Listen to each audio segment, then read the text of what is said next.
Ce que je dessine, je ne sais pas trop encore. C'est sans doute un démon d'arrêt. C'est le fond de la toile qui décide. Je travaille beaucoup d'instinct, donc je laisse presque les pinceaux faire.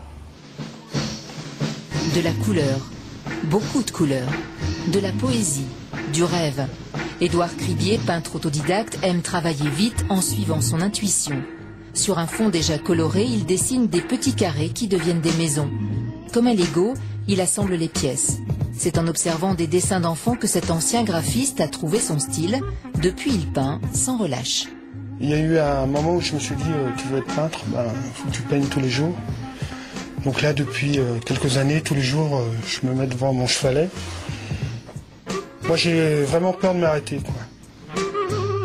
Mélangeant les techniques de la peinture et du collage, Édouard Cribier s'amuse à bousculer nos repères. Sous son pinceau, il fait naître un univers fantastique et bizarroïde où les poissons s'envolent comme des ballons.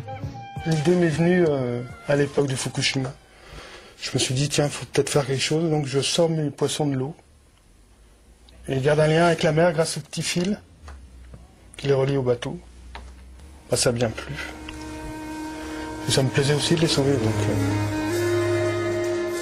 Édouard Cribier, qui a depuis cet automne un nouvel atelier dans le vieux Quimper, prépare la saison d'été. Rivé à son chevalet, il peint par plaisir, pour lui, des toiles qui, une fois terminées, ne lui appartiennent plus.